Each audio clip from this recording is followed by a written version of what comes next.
10 से 15 मार्क्स कैसे आसानी से एग्जामिनर से निकलवा सकते हो। बिना पेपर पढ़े 15 मिनट कह रहे एग्जामिनर दे रहा हूँ भाई पढ़ने के लिए, बट हमें पेपर स्टार्ट करना है। नहीं, ये गलती बिल्कुल नहीं करनी। रिवाइज करते टाइम यार कोई नया टॉपिक कर लिया, यार कैसे होगा तुम मुझे बताओ। कुछ भी हो जाए, आंधी आए, तूफान आए, बादल फटे, मगर तुम्हें पूरा पेपर अटेम्प्ट करना है। पूरा मैं इस वीडियो में ये मान के चल रही हूँ भाई बेटा आपने सब कुछ पढ़ लिया है, सारी तैयारी तुम्हारी हो चुकी है, अब बस तुम्हें टॉप करना है। तुम्हारे और टॉप करने के बीच में एक छोटी सी जगह रह गई है, आज उस जगह को मैं फिल करने आई हूँ। बेटा तुमने जितना भी पढ़ा हो, आज मैं तुम्हें इस वीडियो में पक्का ये तो बता दूंगी 10 से 15 मार्क्स कैसे आसानी से एग्जामिनर से निकलवा सकते हो। तो सबसे पहले भाई जान जाते हैं टॉपर की स्ट्रैटेजी क्या होती है, फिर जानेंगे थाला के वो 7 रूल जो तुम्हारी मदद करेंगे 10 से 15 मार्क्स एक्स्ट्रा पाने में। टॉपर की स्ट्रैटेजी जाने से पहले बेटा टॉपर की हेडिंग डालना जरूरी होती है, ठीक है, तभी तो यार तुम्हें याद रहेगा। और इस हेडिंग को आप भी डाल लो कहीं भी भाई, कोई भी पीस ऑफ अ पेपर लो, A3 लो, A4 लो, तुम्हारी मर्जी। टॉयलेट में लगाओ, बेडरूम में लगाओ, तुम्हारी मर्जी। जहां तुम ज्यादा टाइम स्पेंड करते हो, जहां तुम ज्यादा इंस्टाग्राम स्क्रॉलिंग करते हो, वहां इस पेपर को जरूर से चिपकाओ, ठीक है। सबसे पहली चीज जो टॉपर करता है, जो हम नहीं करते, वो क्या है? पेपर को एनालाइज। जैसे ही एग्जामिनर हमें पेपर देता है, हमारे अंदर पता नहीं क्या जल्दबाजी रहती है पेपर को स्टार्ट करने की। बिना पेपर पढ़े 15 मिनट कह रहे एग्जामिनर दे रहा हूँ भाई पढ़ने के लिए, बट हमें पेपर स्टार्ट करना है। नहीं, ये गलती बिल्कुल नहीं करनी है। हमें पेपर को एनालाइज करना है। एनालाइज भारी वर्ड हो गया तो इसको इजी बनाती हूँ। पेपर को एनालाइज करने का मतलब है हमें समझना है कौन सा सेक्शन टफ है, कौन सा सेक्शन इजी है, कौन सा सेक्शन मॉडरेट है। हमें समझना है इस चीज को। पेपर की हमें मार्किंग स्कीम चेक करनी है, किस सेक्शन पे कितने मार्क्स हैं, उसी अकॉर्डिंग हमें अपने आंसर का वेटेज रखना है, हमें अपने आंसर की डिलीवरी रखनी है। अगर 1 मार्क्स का क्वेश्चन है तो उसके लिए 1 लाइन मोर देन इनफ है, आराम से मिल जाएगा। अगर 2 नंबर का क्वेश्चन है भाई, उसके लिए तुम्हें थोड़ी लाइन की संख्या बढ़ानी पड़ेगी। पेपर को एनालाइज करना है, समझना है कि कौन सा सेक्शन आपका बेटा इजी है, मॉडरेट है, टफ है, उस हिसाब से फिर आपको अपना पेपर बेटा कंटिन्यू करना है, ठीक है। नंबर 2, पेपर के पैटर्न को चेक करना है। पैटर्न देखो, एमसीक्यू है, एमसीक्यू है तो क्यों तुम बेटा पूरा क्वेश्चन लिखोगे, क्यों एक एक ऑप्शन लिखोगे? जो भी करेक्ट आंसर है ए डालो, करेक्ट ऑप्शन लिखो, बस बढ़ जाओ आगे। जो भी पेपर का पैटर्न है, 1 मार्क्स का, 2 मार्क्स का, 7 से 8 मार्क्स का, किसी भी सब्जेक्ट का पैटर्न चेक करो, पैटर्न के हिसाब से माइंड में डिवाइड करो, ठीक है। मैं पहले इजी करूंगा, फिर मैं मॉडरेट करूंगा, फिर मैं टफ करूंगा। अगर सबसे पहले मैं टफ कर लूंगा तो जो बचा खुचा कॉन्फिडेंस है ना, वो भी खलास हो जाएगा। इस चीज का बेटा पूरा ध्यान रखना है। कॉन्फिडेंस नहीं मरना चाहिए, कुछ भी हो जाए भाई, कॉन्फिडेंस को कहीं नहीं जाने देंगे। फिर आता है बेटा आपका डिफरेंट सब्जेक्ट डिफरेंट स्ट्रैटेजीज। हर सब्जेक्ट की एक अलग स्ट्रैटेजी होती है, चाहे वो इंग्लिश हो, मैथ्स हो, साइंस हो, एसएसटी हो, हिंदी हो। अगर इंग्लिश की हम बात करते हैं, इंग्लिश में बेटा आपको क्या ध्यान देना है? इंग्लिश में आपको डायरेक्ट आंसर लिखने हैं, एकदम हर चीज में एकदम कहानी नहीं लिखनी है, डायरेक्ट आंसर लिखना है। अगर रीडिंग कॉम्प्रिहेंशन ये बात कह रहा है sun rises in the west, हाँ गलत ही कह रहा है, बट आप मान लो बेटा वो सही है, क्योंकि रीडिंग कॉम्प्रिहेंशन में हम आउटसाइड नॉलेज कहीं से नहीं डालते हैं, चाहे वो भाई कोई भी बेस पे लिखा गया हो, हम आउटसाइड नॉलेज नहीं डालेंगे। ये बात रही इंग्लिश की। यही सेम चीज हिंदी में फॉलो करना है। कोई भी चीज आपको एक्स्ट्रा उसमें नहीं लिखनी है, जो चीज वर्ड टू वर्ड पूछी जा रही है उसी पे स्टिक करिए। वहां पे वर्ड लिमिट आती है 100 to 150 वर्ड्स, स्टिक करना है। कोई भी फॉरेन लैंग्वेज का पेपर हो, इंग्लिश हो, हिंदी हो, मलयालम हो, तमिल हो, उर्दू हो, कोई भी फॉरेन लैंग्वेज का पेपर हो, इस चीज का ध्यान रखना बेटा। वर्ड लिमिट बहुत जरूरी होती है, प्रेजेंटेशन बहुत जरूरी होता है, डायरेक्ट ही आंसर करना है, इधर उधर की कहानी नहीं लिखना है। अगर क्वेश्चन पूछ रहा है व्हाट, तो व्हाट ही लिखना है। अगर क्वेश्चन पूछ रहा है हाउ, कैसे हुआ, तो हाउ लिखना है, हाउ के साथ व्हाट नहीं ऐड करना है बेटा आपको, ठीक है। फिर आई बात मैथ्स की बेटा। अगर मैथ्स को देखने से कोई आज टॉपर होता तो आज पक्का हम मैथ्स के टीचर होते। सच बोल रहे हैं, एक मैथ्स बहुत ही प्यारा सब्जेक्ट है, उसकी आत्मा तुम्हें सता रही है, मैं जान रही हूँ, बट तुम उसकी आत्मा को सताओ, टाइम आ चुका है। मैथ्स को बेटा अभी भी टाइम नहीं निकला है, अभी से प्रैक्टिस करना स्टार्ट कर दो। डेली मैथ्स को प्रैक्टिस करो 1 घंटे। और किसी वजह से भाई मैथ्स में आंसर गलत भी हो गया तो तुम्हें मार्क्स पता है कौन लाता है मैथ्स में? तुम्हारा स्टेप्स। मैथ्स में तुम जो भी स्टेप में करते हो भाई, तुम्हें मार्क्स वही दिलवाता है। मैथ्स में अगर तुमने स्टेप्स मेंशन किया, रफ वर्क दिखाया, एग्जामिनर आपको पक्का मार्क्स देगा। आधे से ज्यादा मार्क्स आपको स्टेप्स पे ही मिलता है। आंसर में आपका भाई 1 से 2% का ही बस वेटेज ऑफ मार्क्स होता है, दैट्स इट। अगर 5 मार्क्स का लीनियर इक्वेशन का कोई भी क्वेश्चन आता है उसमें से 3 मार्क्स आपको आराम से स्टेप पे मिल सकते हैं, अगर आपने स्टेप सही से दिखाया है। फॉर्मूला इंसर्ट करो, नहीं आती वैल्यू ऑफ एक्स निकालना, कोई बात नहीं, एक्स को उस इक्वेशन में इंसर्ट करो, लास्ट तक करो, अटेम्प्ट करो, छोड़ो मत, नहीं आता यार मैथ्स में। बट ऑब्वियस आपको याद रखना है स्टेप्स, रफ वर्क बहुत जरूरी होता है, आंसर से भी ज्यादा वेटेज उन पे होता है।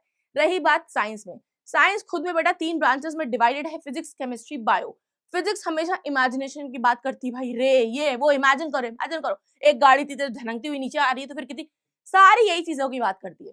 तुम फिजिक्स के पेपर को चटका सकते हो, केमिस्ट्री के पेपर को चटका सकते हो, बायोलॉजी के पेपर को चटका सकते हो सिर्फ और सिर्फ डायग्राम की हेल्प से।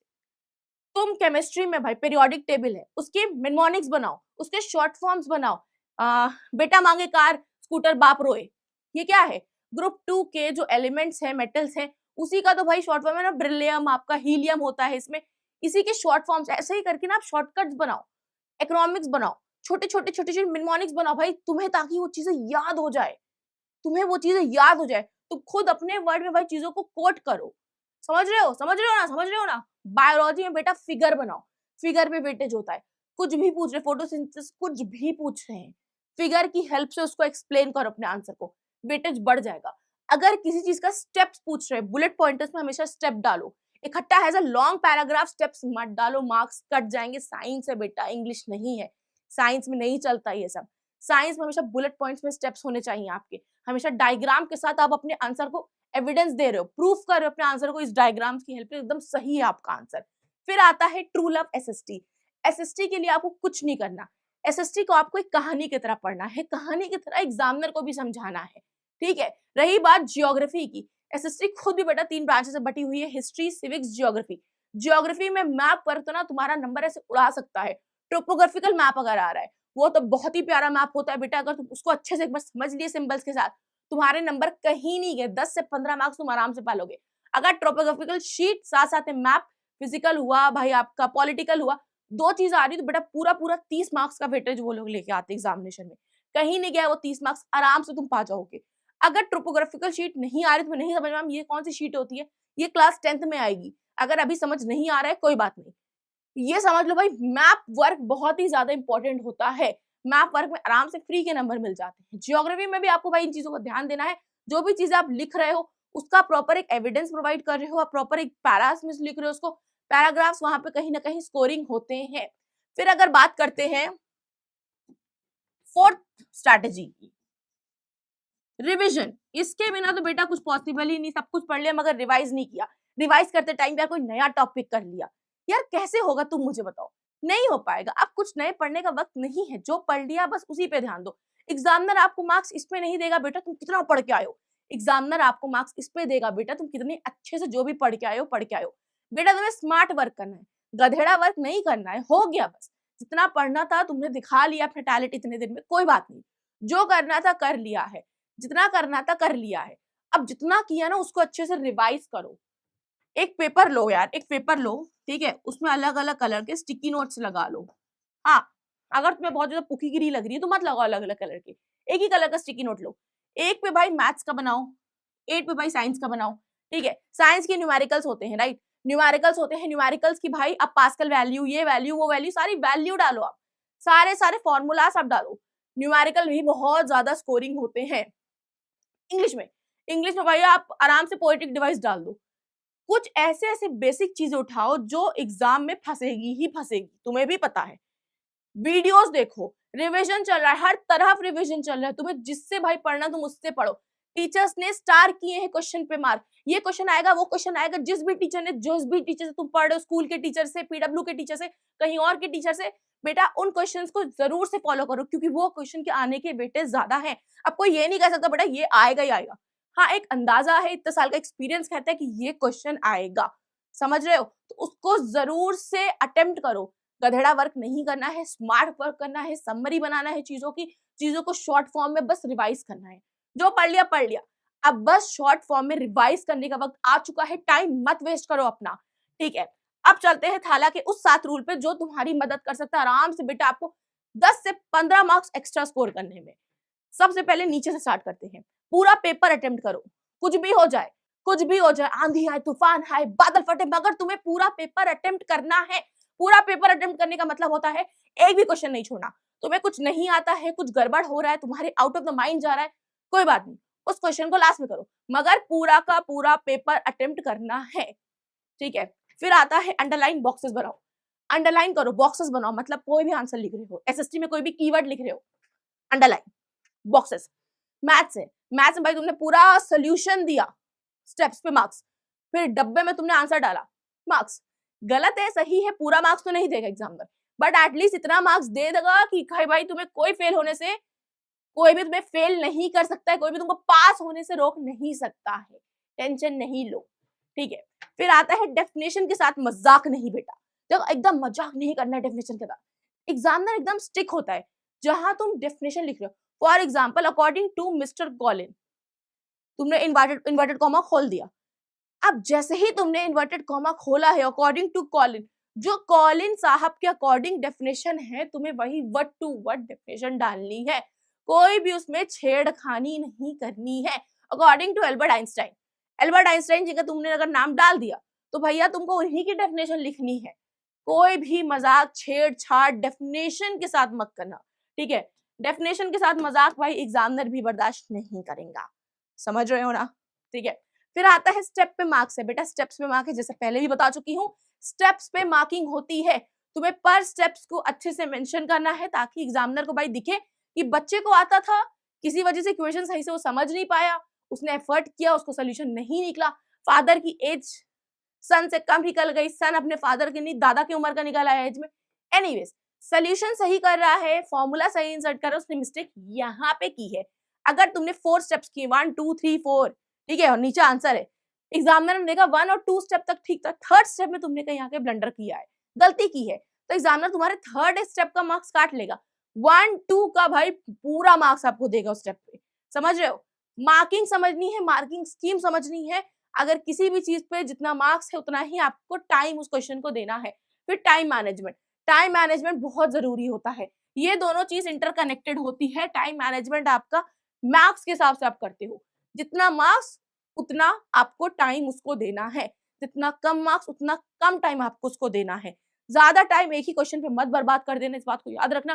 Section A, section B, section C, section D, खास करके मैथ्स की अगर बात करें, प्रॉब्लम सॉल्विंग आती है भाई आपको, एक पूरी होती है ना जिसमें आपको पूरा एक डेफिनेशन टाइप दिया होता है, पूरा एक क्वेश्चन आपके सामने होता है, आपको पूरा रीड करना, वर्ड प्रॉब्लम होता है, पूरा आपको वर्ड टू वर्ड रीड करना होता है, फिर आपको गेस करना होता है करना क्या है इसमें, और लास्ट में हमेशा चेक करना कि भाई तुम सही, अगर फॉर एग्जांपल न्यूटन की यूनिट में आपको कोई आंसर निकालना है तो आप न्यूटन में ही निकाल रहे हो, पास्कल में निकाला तो पास्कल में ही निकाल रहे हो बेटा। अगर आपको मैथ्स में भाई मीटर पर सेकंड में निकाला तो सेंटीमीटर पर सेकंड में नहीं निकाल के आ रहे हो, मीटर पर सेकंड में ही निकाल रहे हो। लास्ट में हमेशा यूनिट चेक करना, यूनिट चेक करना बहुत जरूरी होता है, ठीक है। फिर आता है क्वालिटी, बट ऑब्वियस यार क्वालिटी ओवर क्वांटिटी, भाई हर इंसान प्रेफर करता है कि आपका जो आंसर है उसकी क्वालिटी अच्छी होनी चाहिए। बहुत लंबा पैराग्राफ लिख दिया, कहानी या कहानी या कहानी, नहीं बेटा मार्क्स नहीं मिलेगा। आपने अगर एक पैराग्राफ लिखा, पैराग्राफ चेंज करो, 2 पैराग्राफ में अपना आंसर तुमने डाल दिया, अगर 100 to 150 वर्ड लिमिट कह रहा है तो भाई 3 पैराग्राफ में तुमने अपना आंसर डाला, पूरा 1 लॉन्ग ब्लॉक में आंसर मत डालना, ठीक है। अब देखो क्वेश्चन जो पूछ रहा है क्या वही तुमने लिखा है कि तुमने कुछ और ही अपनी गाथा लिख दी है। हमेशा याद रखना बेटा क्वालिटी की जरूरत होती है, तुम्हारा आंसर भाई प्रॉपरली फ्रेम होना चाहिए, ना कि भाई लेंथ में B C D E F, ये सारी बातें कहने की है भाई, भर दो पन्ने भर दो, मार्क्स मिलेंगे, नहीं मिलते मार्क्स। एग्जामिनर और ऑफेंड होता है, इतने सारे क्या पन्ने में लिख के बैठा है यार, ये क्या बावड़ा है, कौन है बावड़ा, ठीक है। स्मार्ट वर्क का टाइम है, ये सारी जो पुरानी स्ट्रेटेजी है ना भूल जाओ, कहीं काम नहीं करती है, ठीक है। मोटिवेशन की कमी नहीं होनी चाहिए, जो भी पढ़ा है जितना भी पढ़ा है बहुत पढ़ा है, बहुत हो चुका है, अब बस मोटिवेटेड रहना है, जितना भी आता है उसको जाके एग्जामिनेशन में लिख के आना है बेटा, बस एक अच्छी तरीके से प्रैक्टिस स्टार्ट कर दो। हम तो कहेंगे बेटा तुम अपने सामने एक टाइम टेबल बनाओ, डे वन तुमने क्या क्या किया है, अगर मैथ्स की अभी मैराथन हो चुकी है, साइंस की चल रही है भाई आपकी, जिस भी सब्जेक्ट की चल रही है बनाओ कि मैंने इस मैराथन को इस दिन अटेम्प्ट किया है, D1 डालो, डेट डालो कि मैंने किस दिन किया है, और सामने सब्जेक्ट डालो और लिखो तुम क्या सीखे हो, क्या क्या फॉर्मूला तुमने ये जो जो सीखे हो तुम उसको पूरा लिखो, पूरी तैयारी करो। उस वन पेजर को तुम ऐसा तगड़ा बनाओ ना कि भाई एग्जाम के एक दिन पहले तुम उस वन पेजर को खोलो, देखो हो गया, रखो, जाके पेपर लिख के आओ और फिर बाहर निकलो बॉस। समझ रहे हो? बॉस बनने का वक्त आ चुका है।